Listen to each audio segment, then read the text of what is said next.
entire money-structured and materialistic-oriented society is a false society. Our society will go down in history as the lowest development in man. We have the brains, the know-how, the technology, and the feasibility to build an entirely new civilization.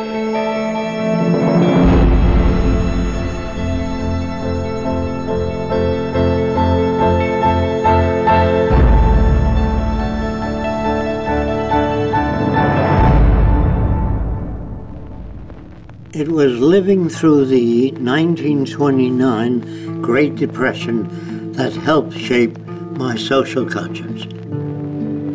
During this time, I realized the Earth was still the same place. Manufacturing plants were still intact, and resources were still there, but people didn't have the money to buy the products. I felt the rules of the game we play by were obsolete and insufficient.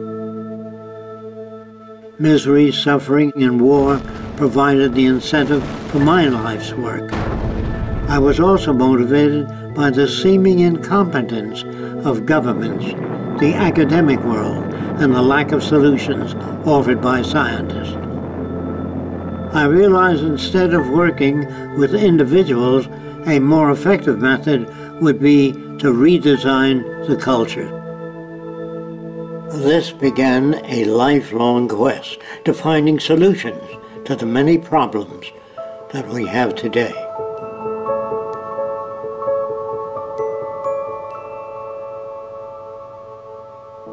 This presentation is a feasible plan for social change that works toward a peaceful and sustainable global civilization where human beings, technology, and nature coexist. It outlines an alternative to strive for, where human rights are not only paper proclamations, but a way of life.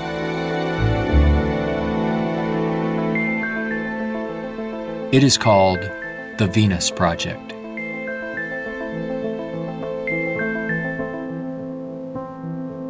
Its founder, Jacques Fresco, calls for a straightforward redesign of the culture in which war, poverty, hunger, debt, and unnecessary human suffering are viewed not only as avoidable, but totally unacceptable. It is becoming increasingly obvious that anything less will simply result in a continuation of the same problems we face today.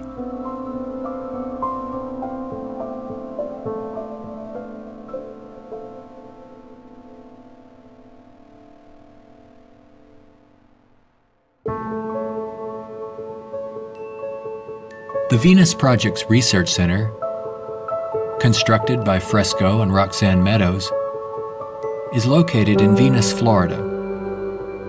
It addresses many of the root causes of our difficulties. But what are the real origins of our problems?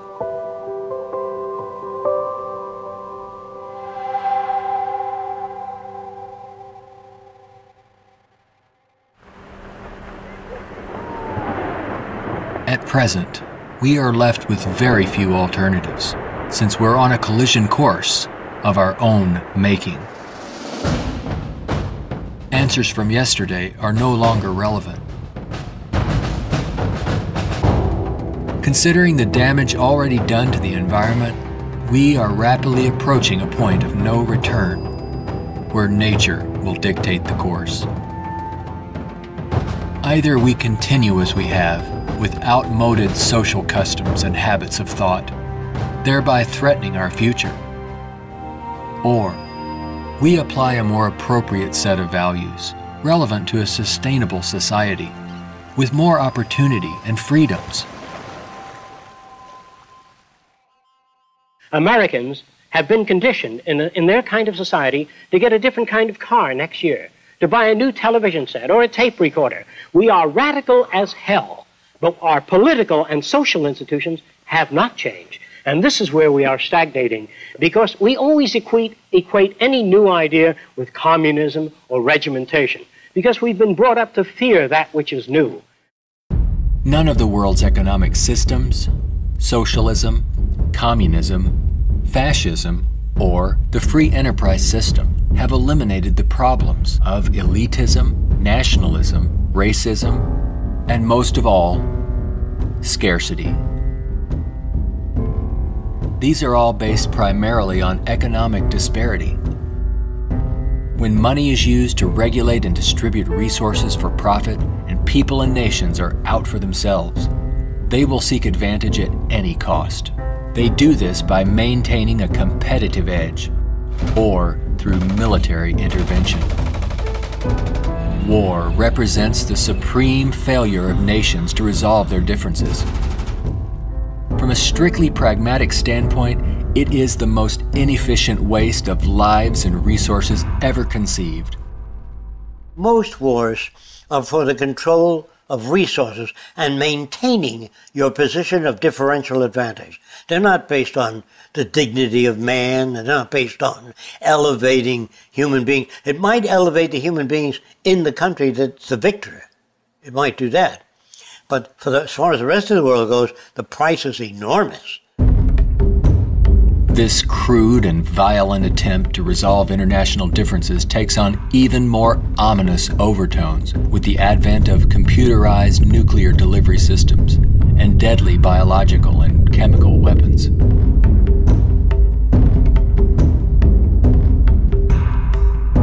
Yet it is a windfall money-making opportunity for those who profit by the military-industrial complex. If the profit were taken out of wars, do you really believe we would have them? If they draft you into the army to serve this country, you put up your life for this country, they should draft all the war industries. Every cannon maker, machine gun maker, automobiles, jeeps, warships, all drafted, so that on the same basis of pay as the army. Then it's real. But if you make millions selling warships, machine guns to the army, then it's corrupt. I would, if I had my way, if we had millions of men in the army, I'd send them to school to become problem solvers, how to get along with other nations. That's what we have to do, not kill. When soldiers are just killing machines, they're trained to kill. I would train them to be able to go to Mexico and bridge the difference, and go to the Arab world, see if they can bridge the difference. So bring them all together, all the nations. War is not the only form of violence imposed upon people. There is also hunger, poverty, homelessness, and unemployment.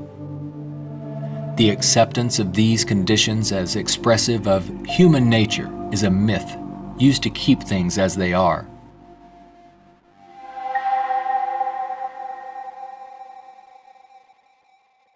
Genetics has nothing to do with greed, business, race prejudice. All of the operant systems in any society are part of your education, the books you read, the role models you follow, and the people you admire. The genes have nothing to do except with the color of your eyes, the shape of your nose, perhaps inherited features. The genes do not control values.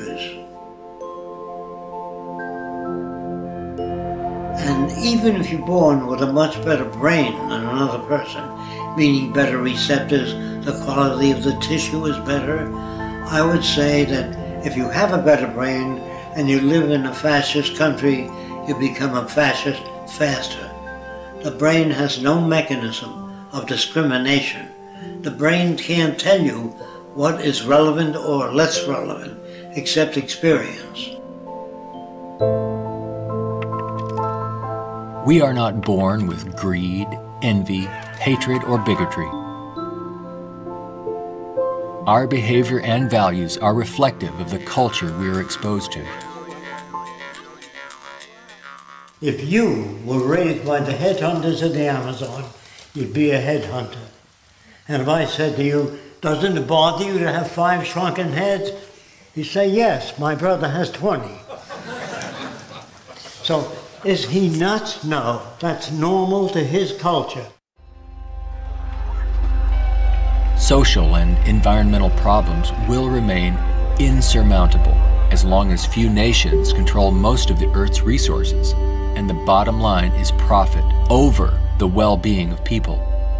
Putting profit first results in unnecessary suffering and aberrant behavior prevalent today.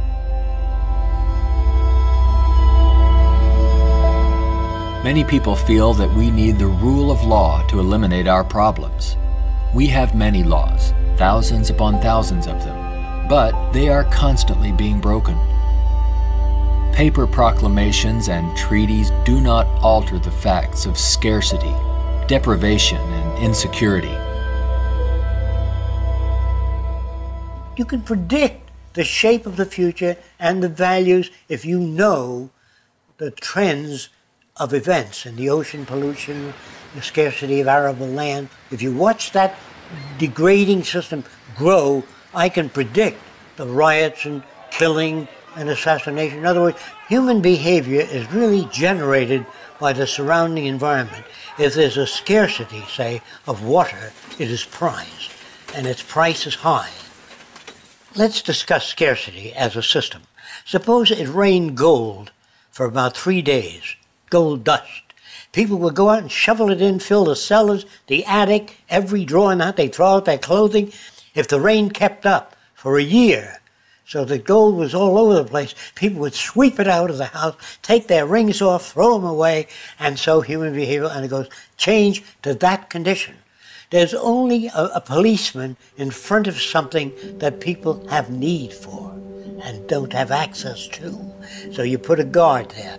But if lemon trees or orange trees and apple trees grew all over the place, you couldn't sell it. If you landed on an island that was so abundant with resources, you had 10 people, there were 1,000 fish for every person if you wanted it. There were 10 times the amount of breadfruit and bananas, money would not come into existence. Private property would not come into existence.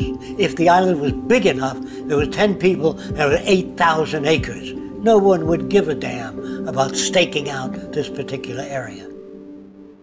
There are patterns of behavior that promote survival. There are social conditions that change our values and outlook. No one can write a constitution of required behavior without consulting the environment.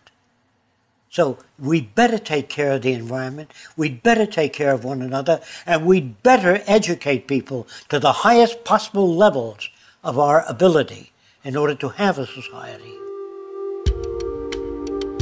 Even a peace treaty cannot prevent another war if the underlying causes are not dealt with. Maybe what is needed are ethical people in government who will work towards everyone's well-being. But even if the most ethical people were elected to high positions and we ran out of resources, there would still be lying, cheating, stealing, and corruption. It's not ethical people that are needed, but rather a way of intelligently managing the Earth's resources for everyone's well-being.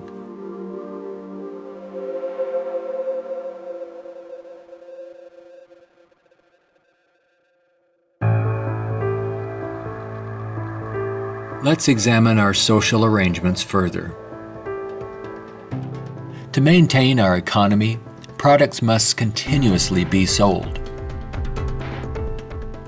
To assure this, they are deliberately designed to wear out and break down. Maybe you've noticed this usually happens right after the warranty expires. This corrupt practice is referred to as planned obsolescence, which is the conscious withdrawal of efficiency. Innovators go through the finest schools and then are required to design things that wear out and break down right on schedule. This results in a tremendous waste of resources and energy. We are plundering the planet for profits. If you think about it, it isn't a job people want, but access to what their paycheck will bring. Money does not represent anything real, and there's no gold, silver, or resource to back it up. You can't eat money or build a house of it. It's not even related to our real capacity to produce goods and services on this planet. The monetary system has been handed down from centuries ago, and we continue to use it without questions.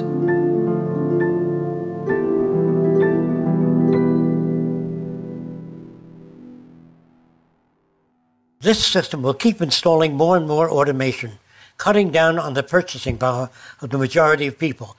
There will come a time, it's called the Gaussian curve, where employment is that, production is this, and purchasing power is that. The system stops. Banks fail, nothing works anymore. We're moving in that direction very rapidly. We have finally gotten to a place in 2011 where it's becoming obvious that the machine has beaten the man. We're incredibly productive with far fewer people. We are more productive. We are more productive as an economy than ever before. An iPad app can do more less than workers. 4 people. Just that there are fewer jobs. The jobs that do exist now can have lower wages because obvious reasons. A lot of people looking for a small number of jobs. The wages go down. That has huge impacts on the middle class and ripples out from there. We're moving towards social collapse. I think this is going to happen all over the world, not just here. And it doesn't require the overthrow of the government. It just requires that you let it alone. It'll overthrow itself. If you control the media, you can calm people down. But if the majority keeps getting laid off, they don't have purchasing power, the system collapses. It doesn't work anymore. They invade. It's already happening. This country is already insoluble. They're going to have difficulty with national security, paying pension people. They've spent far beyond what they already have. Now, all they can do now is create debt, borrow more and more money from banks. We also want to show you a rather grim sign of our times. It's not far from here in Midtown Manhattan. The national debt has grown too large for the national debt clock. It went up back in 1989 when the nation's debt was less than $3 trillion. The debt has been piling up so fast lately they had to drop the dollar sign to make room for an extra digit as the number turned over to more than $10 trillion now and counting every second. A whole new clock with 2 extra spaces will go up next year. The federal government is not allowed to print money. It's not allowed to lend money or get in the banking business. That is a privilege for bankers only. So what the government has to do if they want to build an air force, say, of 2,000 planes a month, they have to borrow money from a private lending institution, sign the dotted line, and if the war is lost or failed, the burden falls on the public to pay off that debt.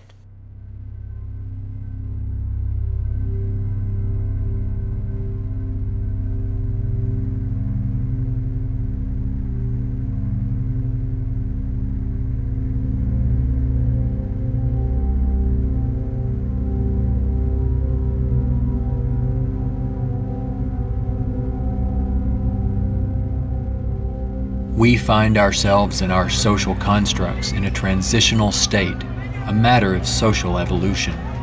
If we want to make it through these turbulent times, we must be able to adapt to change. All things change, including our social systems.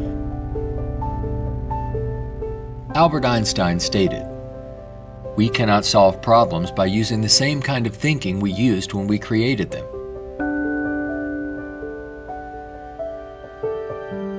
Earth is still abundant with resources. Our practice of rationing resources through monetary control is no longer relevant and is actually counterproductive to our very survival. Today, we have highly advanced technologies, but our social and economic system has not kept up with our technological capabilities, which could otherwise easily create a world of abundance for all, free of servitude and debt. How can this be possible? There is not enough money to feed or house all people on this planet, let alone accomplish these more ambitious ends. But Earth has more than enough resources to meet the needs of all people, but only if managed intelligently.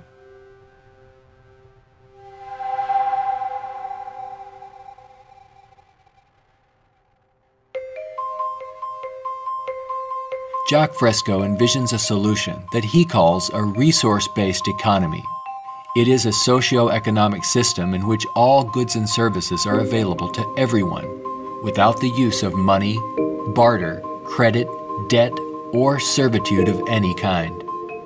It is unlike any social system that has gone before.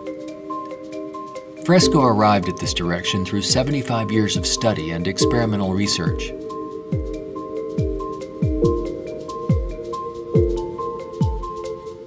A resource-based economy operates on the basis of available resources and makes those resources available to every human being on earth, free of charge, without a price tag. So we have today more than enough resources to build a far more advanced society. I'm not talking about limited handouts so that people just get by. I'm talking about a very advanced civilization. We have the resources, we have the technology, all we have to do is apply it. One of the main aspects of the Venus Project is to eliminate scarcity. This is where the technology comes into play. Because if we set up a resource-based economy and some things are scarce, it won't work. If you set up a resource-based economy in a society that has no resources, it won't work. So today with our technology, we can make things available. We can eliminate scarcity. We can create an abundance. As long as we can create that abundance, that will eliminate greed and selfishness and a lot of crime and a lot of aberrant behavior. A social system can be designed so that all can live fully and constructively if the powers of science and technology are directed toward human and environmental concern and overcoming the artificial scarcities of our debt-based monetary systems. All people, regardless of political philosophy, social customs, or religious differences, ultimately depend upon the same resources: clean air and water, arable land, medical care, and a relevant education. I think if you pledge allegiance to the earth and everyone on it, that'd be the way to go for the future. The human species is a single family, and the world is home to everyone. Neither nations nor people can coexist separately any longer. No more separate nations. So anyone can go anywhere. Before the states joined together, they used to stake out their territory. They used to fight. They had militias. They would fight. This is our territory. Oh no, you're intruding. When all the states joined together, the government worked out the lines of the states and they agreed, and that was the end of territorial disputes. If you want the end of war, you must declare the earth common heritage.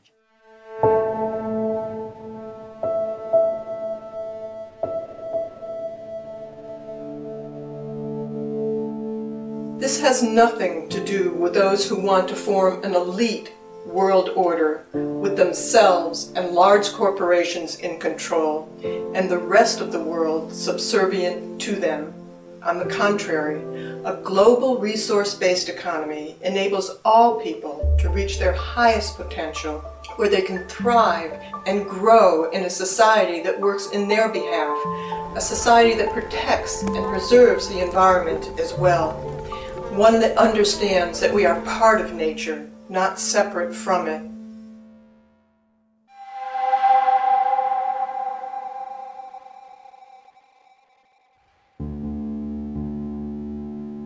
Some question what would happen to incentive if needs were met without our having to work to attain them. The question assumes humans have no desires beyond basic needs.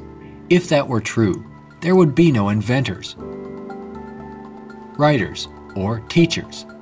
People work with passion on the things that interest and challenge them. Let's enable all people to have the opportunity to partake in the greatest challenge one can have, improving our world for everyone. Individuality will be emphasized rather than uniformity. This social arrangement will generate a new incentive system that values the protection of the environment and social concern, rather than the shallow, self-centered goals of wealth, property, and power. It does not call for uniformity. It absolutely calls for diversity. The more diverse people are, the more individuality. So we emphasize individuality, creativity, innovativeness. This is the essentials of the design. It is not a group of scientists telling people what to do, how to live, where to go, what to follow. Motivation and incentive exist when people have meaningful tasks. True growth and development occur when people are involved in creative, challenging, and constructive endeavors. However, motivation and incentive die in the daily grind of boring and repetitive jobs required to earn a paycheck. If you hand out things to people, if you fed them and clothed them and housed them free, they're not going to work in the morning because they don't need it. They got their housing, clothing, motion pictures, and entertainment. Well, why go to work? Work is painful, it's monotonous, it's boring. In the future, if people have access to all their needs, but they don't have any challenges, this is where it goes to pot. So people constantly are challenged by new things. In our schools, we challenge them with many things that are unsolved and many unresolved problems. If you're well-fed and well-clothed, that doesn't stop your brain from working. That would mean that every millionaire does nothing and is turned off because he got all the means. That's not true. There are many millionaires that work 18 hours a day and don't have enough time. It has to do with your background and your education. The more you know about oceanography, astronomy, and all that, the more interest, the more alive you are. And if you're just given food, clothing, and shelter, now you can go to work. You don't have to worry about making a living, which your incentive would be boosted considerably. So I call that a new and innovative incentive system. It's not monetary oriented, it's problem solving oriented. And you get your kicks out of seeing the world become a better place.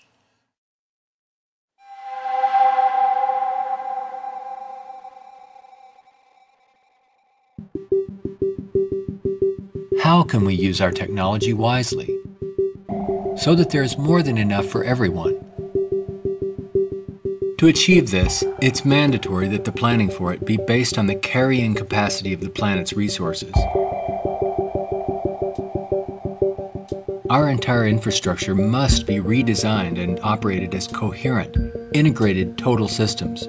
This means we must consider our entire global community as one unit that includes everyone, and plan accordingly. Only in this way can we use our technology to overcome resource shortages, provide universal abundance, and protect the environment. Therefore, a global survey is first needed to assess exactly what we have. This would inventory our physical resources, personnel, production centers, and the needs of people. This enables us to determine the amount of goods and services needed. For instance, where is the arable land to grow crops? How many people are in various locations? And what is the state of their health? This would determine where hospitals are built and how many. If you try to do that today, ask for a global resource survey of all nations, they'd wonder, what are you trying to do that for? To find if we got enough resource to fight you in armaments and other things? They would be skeptical, hesitant to give that information. So I would say it wouldn't work in today's culture.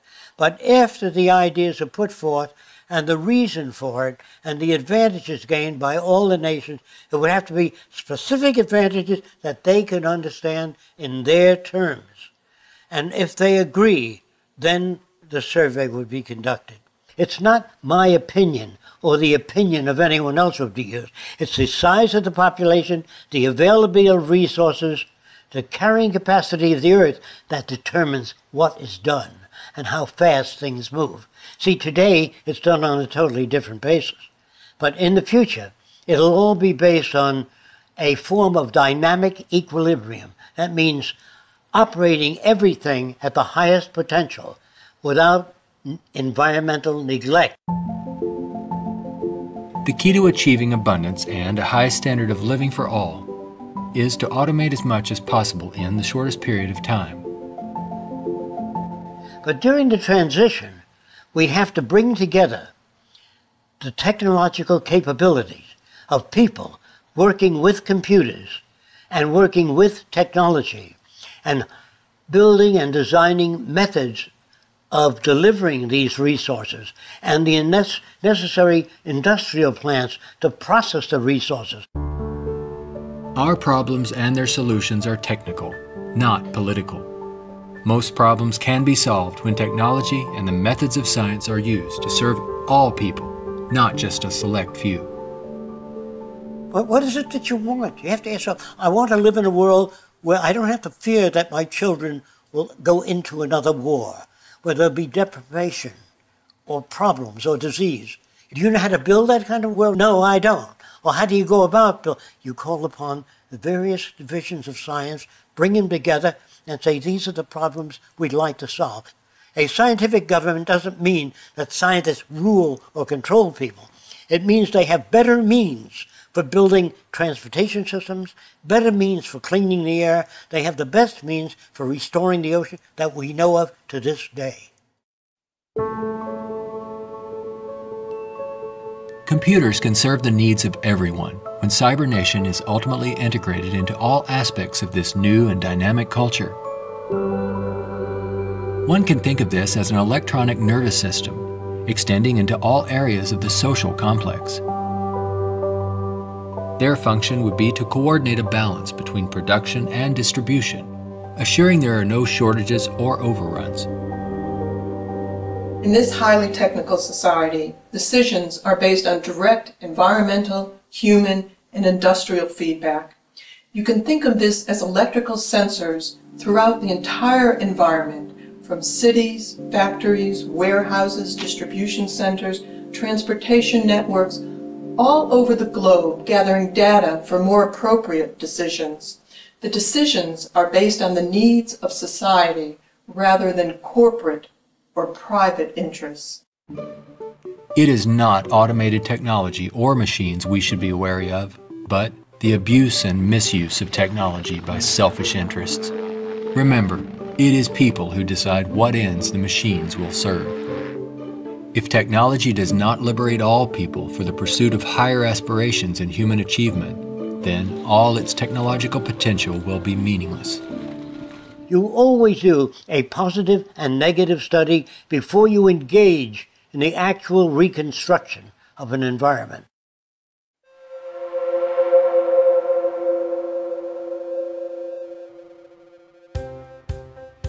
It's all just talk unless there is a technical plan to organize and use resources to accomplish abundance.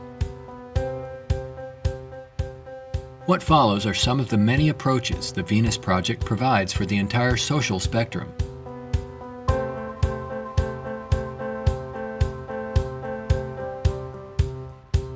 Today, more than half our population lives in cities that are polluted, dangerous, and waste energy.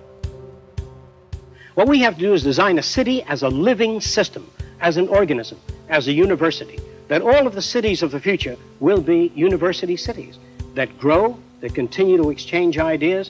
The city will have a built-in transportation system, so there are no accidents and no unthought out areas of technology. Medicine, botany, agriculture, the total system, one planning system. It is actually better to build newer cities from the ground up than to restore and maintain old ones. Fresco uses a systems approach to designing new cities. They're desirable and pleasant places to live. The notion that intelligent overall planning implies mass uniformity is absurd. Cities would be uniform only to the degree that they would require far less materials, save time and energy, and be flexible enough to allow for innovative changes while preserving the local ecology. If we design our cities to meet human needs, you don't have most of the problems that are prevalent today. In the Central Dome, you have childcare, schools, dental care, medical care. In the production and design of the cities, we work out 1/8 of the city system, and then we reproduce it instead of have architects design each building and each structure, which is a tremendous waste of energy and talent. When working on solving the housing problem for all the world's people, construction techniques would be vastly different from those employed today. Extruded and self-erecting structures could revolutionize and speed up construction processes. These lightweight, durable apartments could be produced as continuous extrusions and then separated and positioned in place by the mega machines. The outer shells of these efficient structures serve as photovoltaic generators and heat concentrators. You don't own anything in this society. Really, people don't want money. They want access to things when they want it. And people in a society of abundance having access to things will really no longer begin to store and accumulate things. We recycle it, update it, make it better. Take the same materials of an old car, weighs just as much as a new car, so there are no old cars. Old cars mean danger.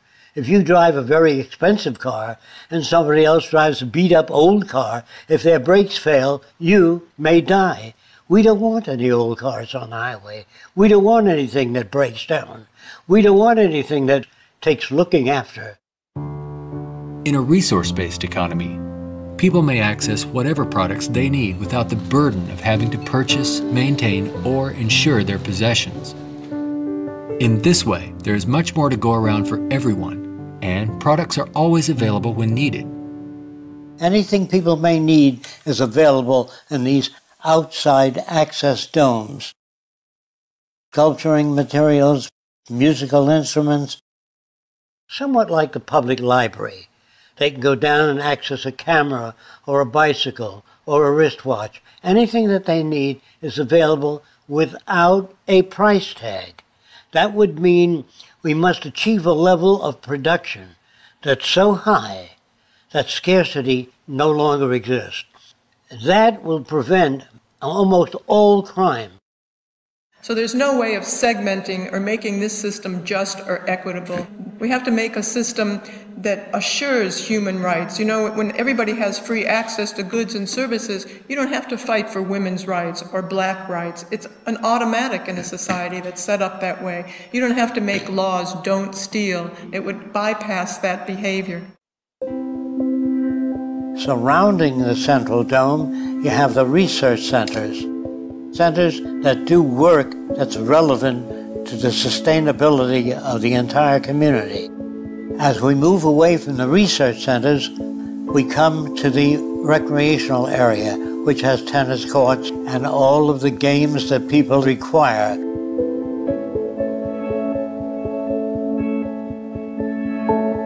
As we move away from that, we come to the residential district. There are streams, waterfalls, lakes throughout the area.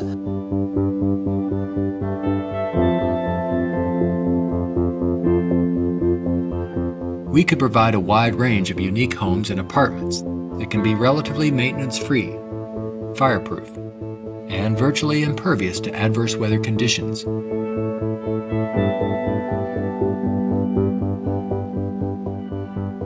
As we move to the next sector, we come to apartments. The reason some people want to live in apartments is because you have drama groups, you have gymnasiums, medical care, dental care, everything is built in to the central towers. I feel that in the future, people will move away from individual houses and live in larger complexes. As we move outward, we come to the indoor agriculture or hydroponic farms. Then there's also outdoor agriculture. The city would use the best of clean technology in harmony with nature, such as wind, solar, geothermal, heat concentrators, piezoelectric, wave, temperature differentials, ocean thermal vents, and much more. A major development for generating energy in the future could be the construction of a land bridge or tunnel across the Bering Strait.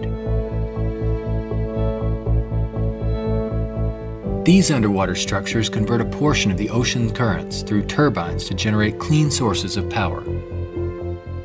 By using these sources of energy, we could power the Earth on clean energy and enable all people to enjoy a very high standard of living for thousands of years to come.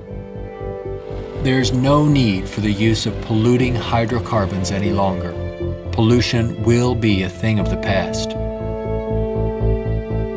All transportation will be integrated into a worldwide transportation system.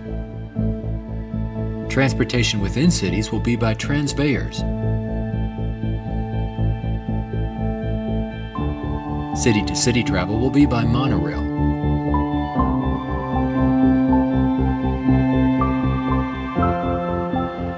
Maglev trains are utilized for long-distance travel.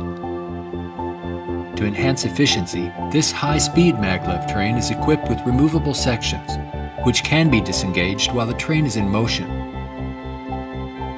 Aircraft will display a wide range of configurations. These VTOL aircraft, or vertical takeoff and landing, are used to transport passengers and freight. The priority is safety rather than saving money or dealing with the lowest bidder. This modular freighter consists of detachable sections that can be rapidly loaded or unloaded. The number of sections varies depending on the amount of freight to be delivered. When all the sections are connected, they can be propelled as a single unit. Ships can be floating manufacturing plants that produce products while en route to their destinations. They can also serve as education centers, where children and adults travel worldwide, obtaining innovative education, not through vicarious study, but through experiencing and interacting with the real-world environment. A national transportation system would include a network of waterways, canals, and irrigation systems. They could serve to minimize the threat of floods and droughts while allowing for the migration of fish, provide natural fire breaks, emergency water sources, fish farms, and recreation areas. When we unleash science and technology directly into the social system without the restrictions of the marketplace, finances, or patents, we could achieve a very high standard of living within a very short period of time. This society would continuously improve, changing rapidly through new technologies, inventions, and ideas. It would be an emergent society rather than an established one like we have today. Imagine living in an extraordinary oceanic city, helping to restore the ocean environment while eliminating land-based population pressures.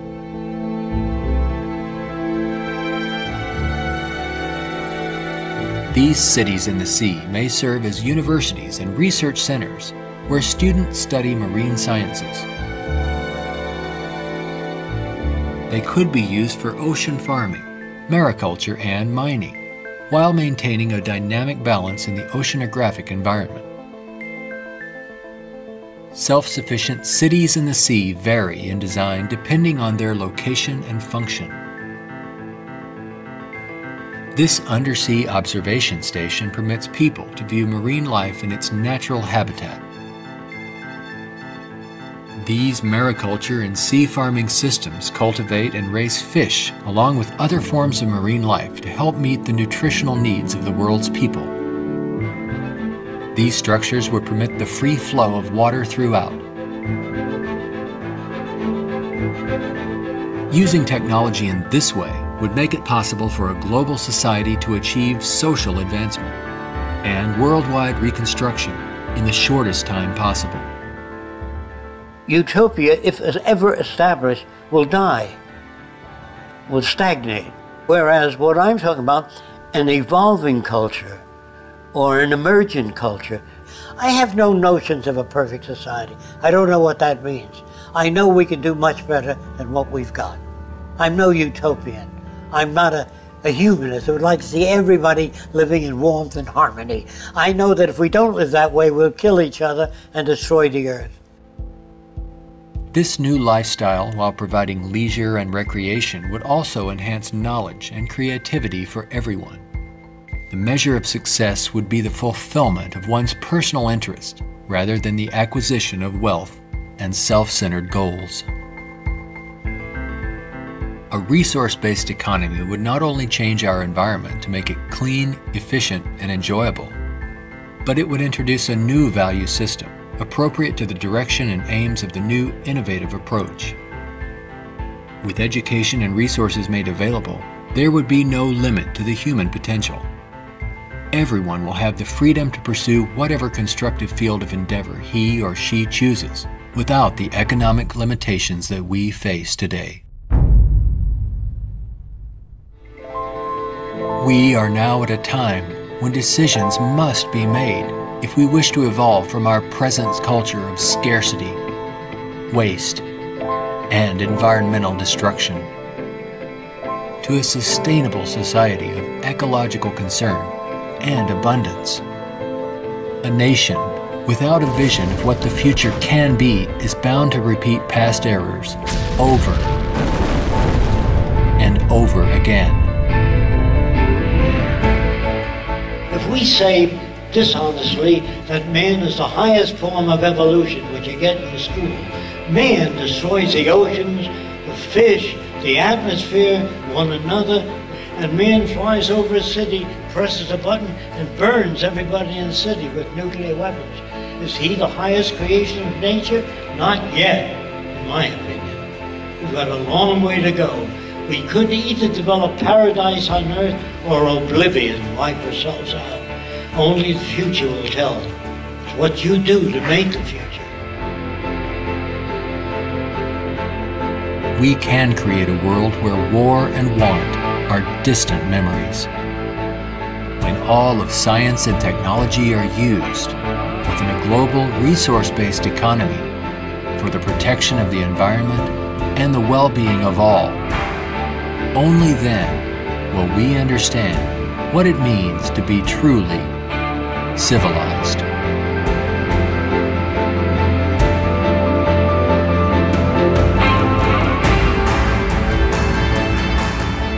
Be a part of the growing community of people working toward making the aims of the Venus Project a reality. Join us in our efforts to bring this vision of a positive future to a wider audience through the goal of a major motion picture. All of these things can be built with what we know today. It would take 10 years to change the surface of the earth, to rebuild the world into a second Garden of Eden. The choice lies with you. The stupidity of a nuclear arms race, the development of weapons, trying to solve your problems politically by electing this political party or that political party, that all politics is immersed in corruption. Let me say it again. Communism, socialism, fascism, the Democrats, the liberals, there are no Negro problems or Polish problems or Jewish problems or Greek problems or women's problems. They're human problems.